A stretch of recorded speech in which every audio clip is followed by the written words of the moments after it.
Delhi university के इस स्वर्णिम समारोह में उपस्थित देश के शिक्षा मंत्री श्री धर्मेंद्र प्रधान जी, ड्यू के वाइस चांसलर श्रीमान योगेश सिंह जी,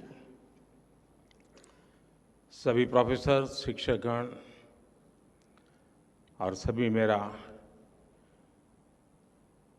युवा साथी, आप लोगों ने मुझे जब ये निमंत्रण दिया था तभी मैंने तय कर लिया था कि मुझे आपके यहाँ तो आना ही है।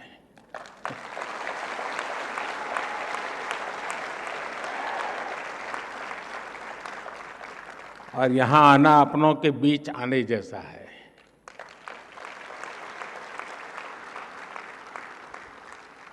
अब 100 साल की ये फिल्म हम देख रहे थे दिल्ली यूनिवर्सिटी की दुनिया को समझने के लिए। सिर्फ ये दिग्गजों को देख लेते तो भी पता चल जाता कि दिल्ली यूनिवर्सिटी ने क्या दिया है।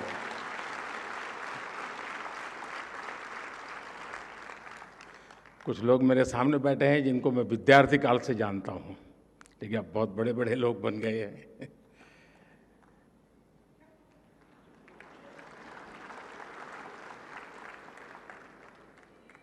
और मुझे अनुमान था कि मैं यहाँ जाऊँगा तो मुझे इन सब पुराने साथियों से मिलने का जरूर अवसर मिलेगा, और मुझे मिल रहा है।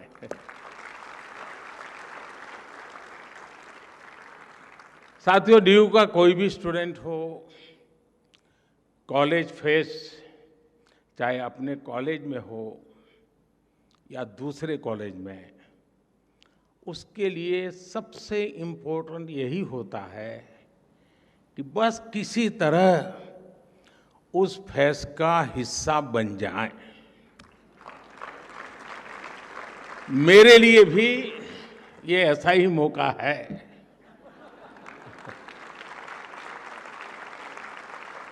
मुझे खुशी है कि आज जब दिल्ली यूनिवर्सिटी के 100 साल का सेलिब्रेशन हो रहा है तो इस फेस्टिव माहौल में मुझे भी आप सबके बीच आने का अवसर मिला है।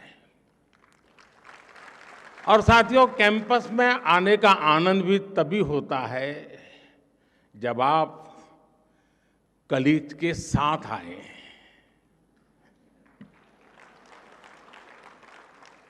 दो दोस्त चल दिए गप्पे मारते हुए, दुनिया जहान की बातें करेंगे, इजराइल से लेकर के मून तक कुछ छोड़ेंगे नहीं। कौन सी फिल्म देखी, ओटीटी पर वो सीरीज अच्छी है, वो वाली रील देखी या नहीं देखी, अरे बातों का अथाह समंदर होता है। इसलिए मैं भी आज आपकी ही तरह दिल्ली मेट्रो से अपने युवा दोस्तों से गपशप करते करते यहां पहुंचा हूं।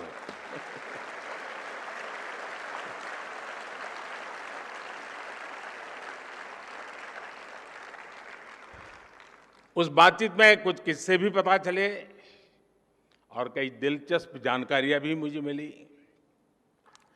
साथियों, आज का अवसर एक और वजह से बहुत खास है। ड्यू ने एक ऐसे समय में अपने 100 वर्ष पूरे किए हैं जब देश अपनी आजादी के 75 वर्ष पूरे होने पर अमृत महोत्सव मना रहा है। कोई भी देश हो, उसकी यूनिवर्सिटीज, उसके शिक्षण संस्थान, उसकी उपलब्धियों का सच्चा प्रतिबिंब होते हैं। ड्यू की भी इन 100 वर्षों की यात्रा में कितने ही ऐतिहासिक पड़ाव आए हैं। इसमें कितने प्रोफेसर्स का, कितने स्टूडेंट्स का और कितने ही दूसरे लोगों का जीवन जुड़ रहा है। एक तरह से दिल्ली यूनिवर्सिटी सिर्फ एक यूनिवर्सिटी नहीं, बल्कि एक मूवमेंट रही है।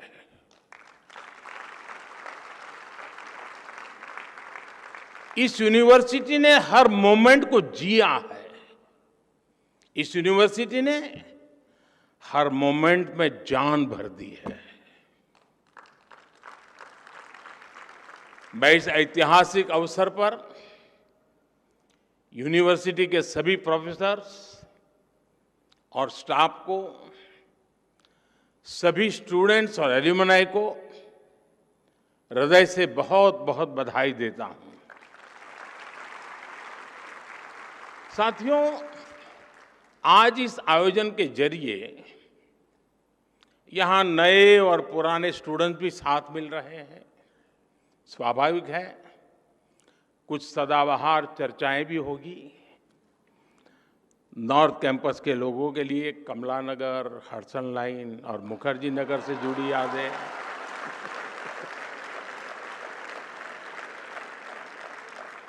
साउथ कैंपस वालों के लिए सत्य निकेतन के किस्से, आप चाहे जिस ईयर के पास आउट हो, 2 डीयू वाले मिलकर इन पर कभी भी घंटों निकाल सकते हैं।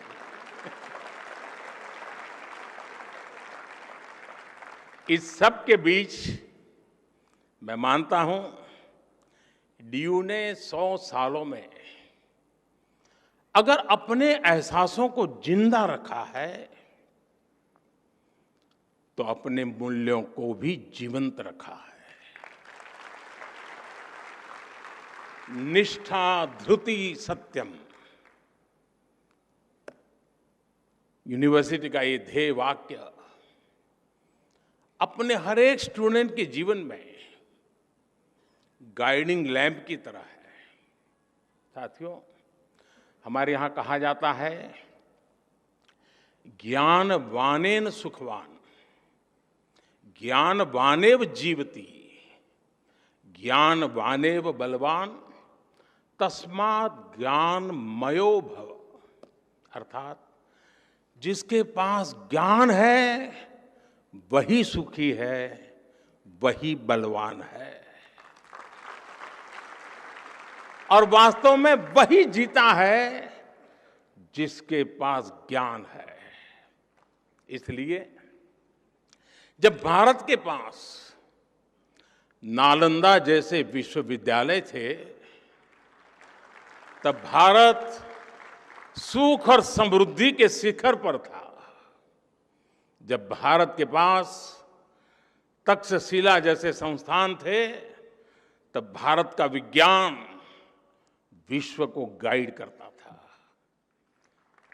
भारत की समृद्ध शिक्षा व्यवस्था भारत की समृद्धि की वाहक थी। ये वो समय था जब दुनिया की जीडीपी में बहुत बड़ा शेयर भारत का होता था। लेकिन गुलामी के सैकड़ों वर्षों के कालखंड ने हमारे शिक्षा के मंदिरों को, इन एजुकेशन सेंटर्स को तबाह कर दिया। और जब भारत का बौद्धिक प्रवाह रुका, तो भारत की ग्रोथ भी थम गई।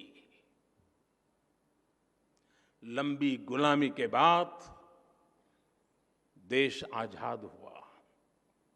इस दौरान आजादी के भावनात्मक ज्वार को एक मूर्त रूप देने में भारत की यूनिवर्सिटीज ने एक अहम भूमिका निभाई थी।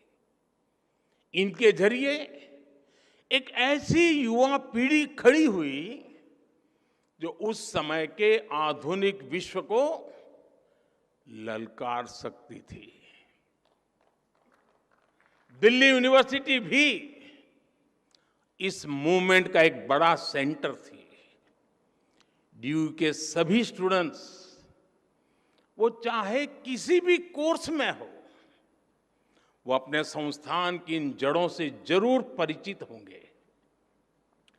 अतीत की ये समझ हमारे अस्तित्व को आकार देती है, आदर्शों को आधार देती है और भविष्य के विजन को विस्तार देती है। साथियों, कोई इंसान हो या संस्थान, जब उसके संकल्प देश के लिए होते हैं तो उसकी सफलता भी देश की सफलताओं से कदम मिलाकर चलती है।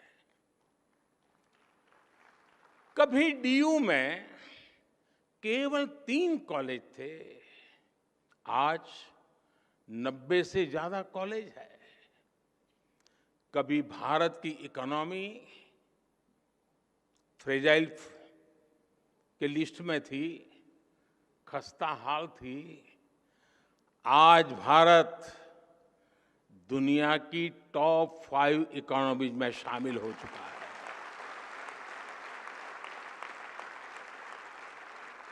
आज डीयू में पढ़ने वाले लड़कों की तुलना में लड़कियों की संख्या ज्यादा हो गई है।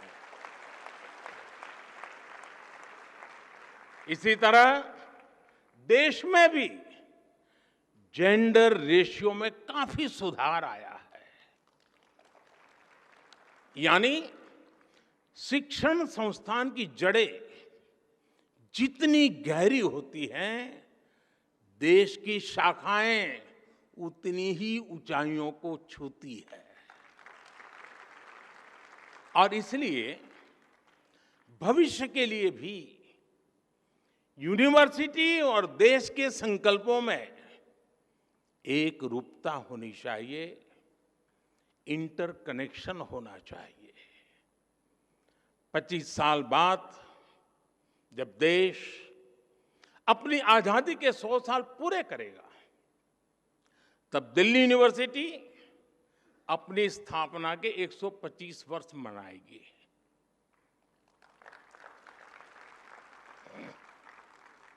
तब लक्ष्य था भारत की स्वतंत्रता। अब हमारा लक्ष्य है 2047 तक विकसित भारत का निर्माण।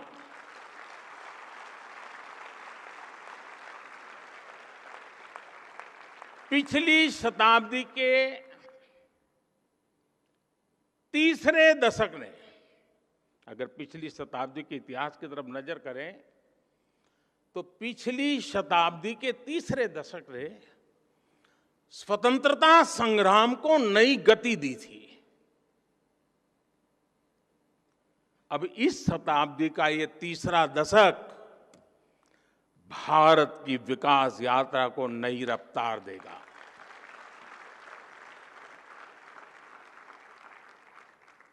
आज देश भर में बड़ी संख्या में यूनिवर्सिटी, कॉलेज बनाए जा रहे हैं।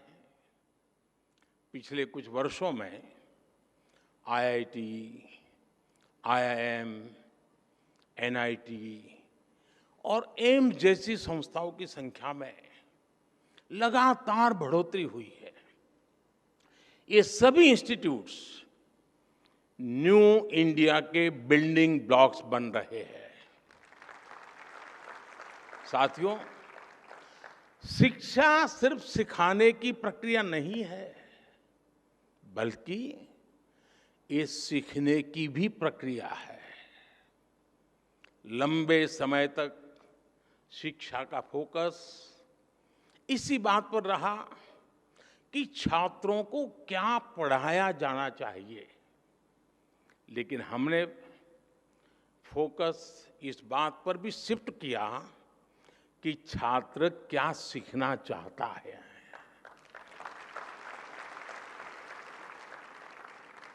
आप सभी के कलेक्टिव एफर्ट से नई राष्ट्रीय शिक्षा नीति तैयार हुई है।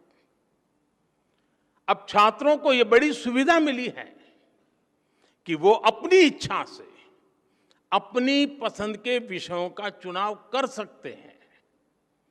शिक्षण संस्थाओं की क्वालिटी बेहतर बनाने के लिए भी हम लगातार काम कर रहे हैं।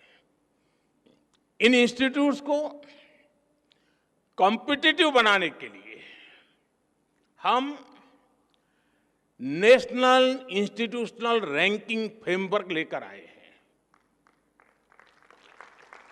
इससे देश भर के इंस्टीट्यूशंस को एक मोटिवेशन मिल रहा है। हमने संस्थाओं की स्वायत्तता को क्वालिटी ऑफ एजुकेशन से भी जोड़ा है। जितना बेहतर संस्थाओं का प्रदर्शन होगा, उतनी ही उन्हें स्वायत्तता मिल रही है।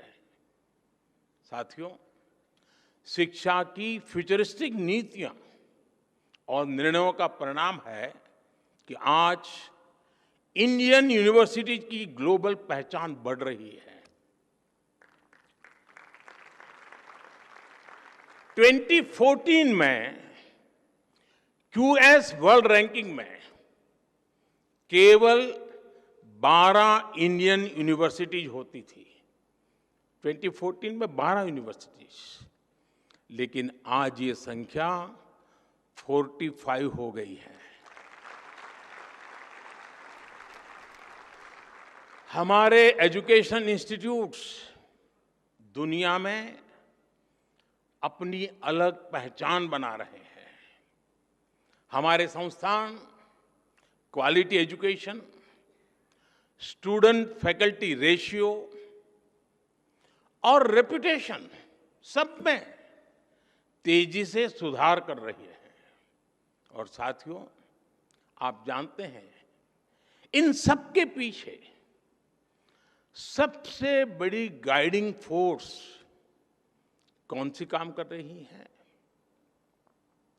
ये गाइडिंग फोर्स है भारत की युवा शक्ति। इस हॉल में बैठे ही हुए मेरे युवाओं की शक्ति। साथियों, एक समय था जब स्टूडेंट्स किसी इंस्टीट्यूट में एडमिशन लेने से पहले सिर्फ प्लेसमेंट को ही प्राथमिकता देते थे। यानी एडमिशन का मतलब डिग्री और डिग्री का मतलब नौकरी।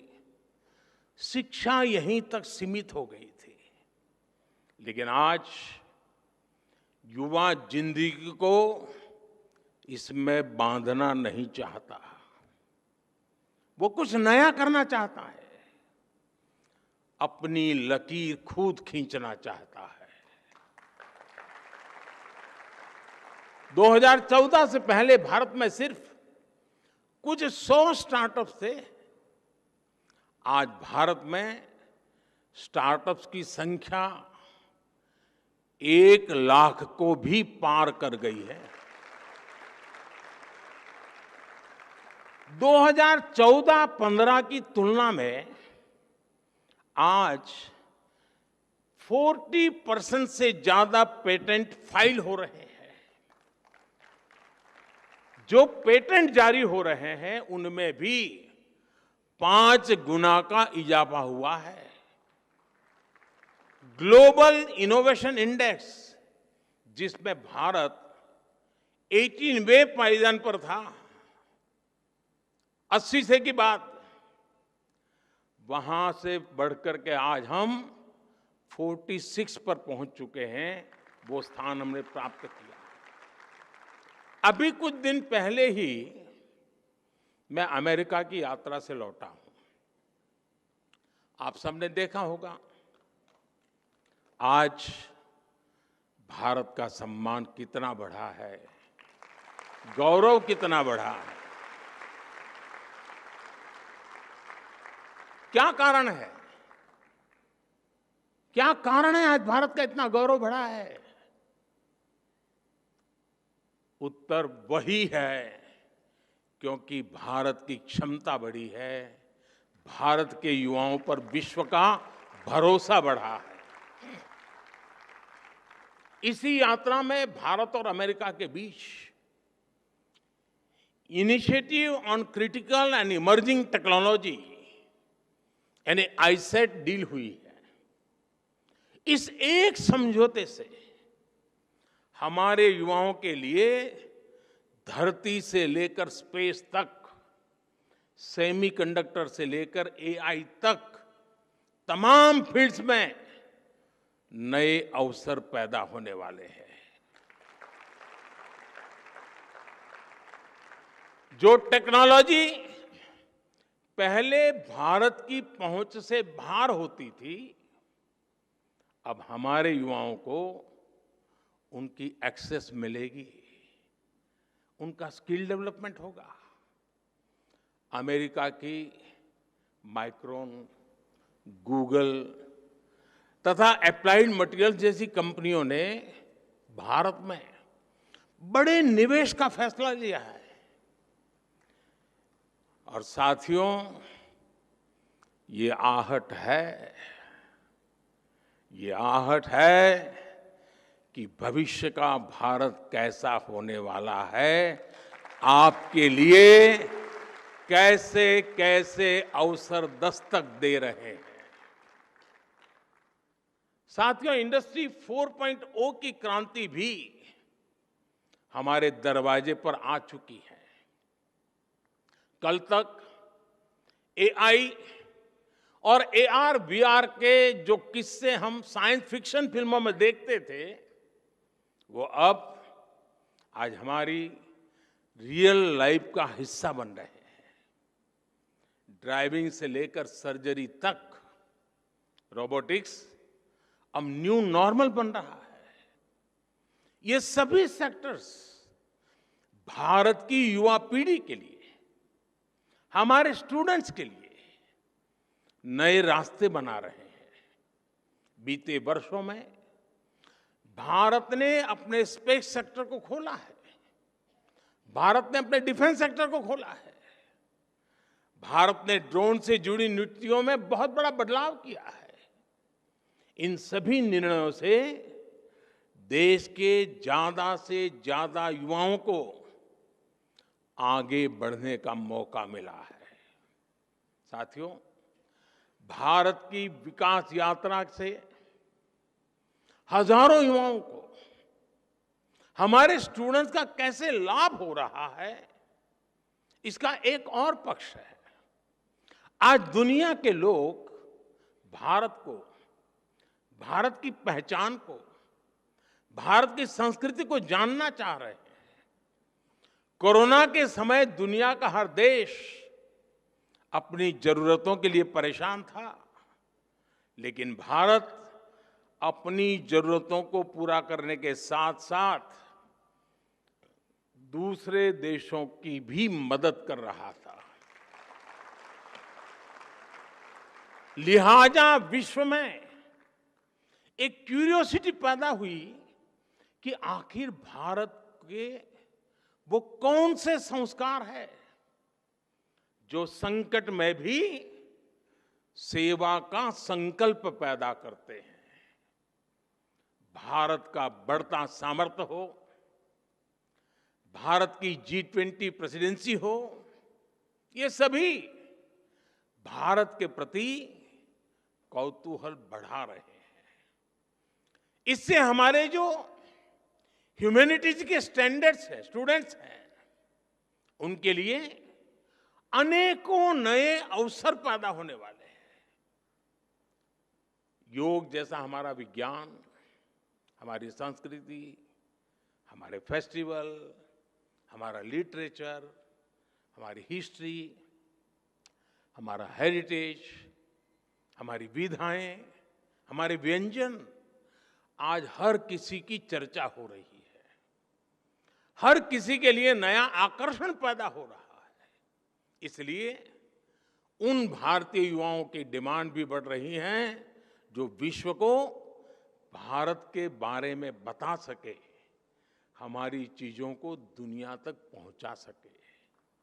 आज डेमोक्रेसी, इक्वालिटी और म्यूचुअल रिस्पेक्ट जैसे इंडियन वैल्यूज दुनिया के लिए मानवीय पैमाना बन रही है। गवर्नमेंट फर्म से लेकर डिप्लोमेसी तक कई क्षेत्रों में भारतीय युवाओं के लिए लगातार नए मौके बन रहे हैं। देश में हिस्ट्री, हेरिटेज और कल्चर से जुड़े क्षेत्रों ने भी युवाओं के लिए अपार संभावनाएं बना दी है। आज देश के अलग अलग राज्यों में ट्राइबल म्यूजियम्स बन रहे हैं। पीएम म्यूजियम के जरिए आजाद भारत की विकास यात्रा के दर्शन होते हैं। और आपको ये जानकर के भी अच्छा लगेगा कि दिल्ली में विश्व का सबसे बड़ा हेरिटेज म्यूजियम युगे युगीन भारत ये भी बनने जा रहा है।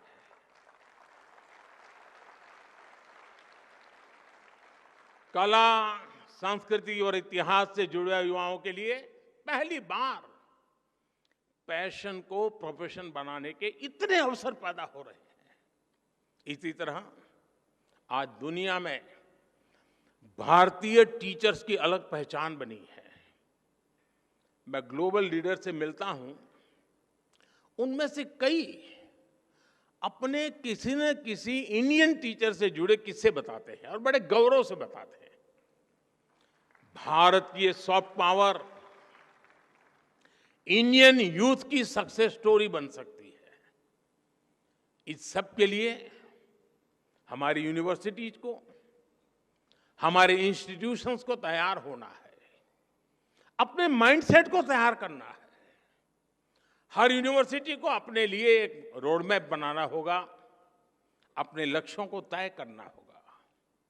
जब आप इस संस्थान के 125 वर्ष मनाएं, तब आपकी गिनती वर्ल्ड की टॉप रैंकिंग वाली यूनिवर्सिटी में हो, इसके लिए अपने प्रयास बढ़ाएं।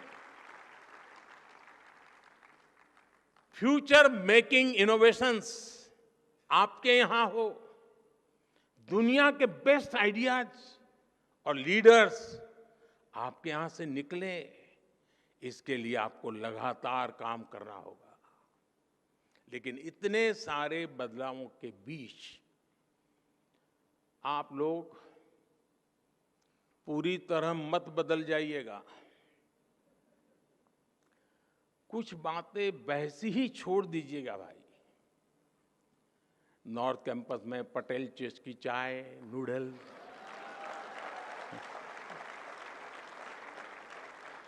साउथ कैंपस में चाणक्य आज के मोमोज, इनका टेस्ट न बदल जाए, ये भी आपको इंश्योर करना होगा।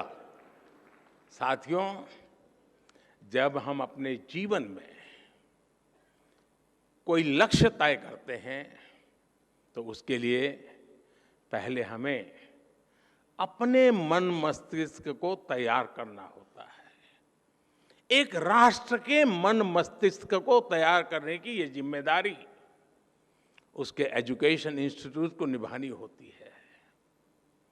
हमारी नई जनरेशन फ्यूचर रेडी हो, वो चैलेंजेस को एक्सेप्ट करने और फेस करने का टेम्परामेंट रखती हो।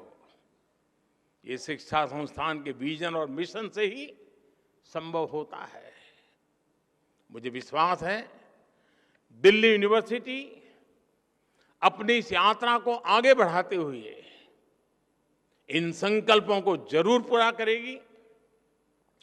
इसी के साथ आप सभी को इस शताब्दी वर्ष की यात्रा को जिस प्रकार से आपने आगे बढ़ाया है, उसे और अधिक सामर्थ्य से और अधिक शानदार तरीके से और अधिक सपने और संकल्पों को लेकर के सिद्धि को प्राप्त करने का रास्ता बनाते हुए आगे बढ़े। सिद्धियां आपके कदम चूमती रहें, आपके सामर्थ्य से देश बढ़ता रहे।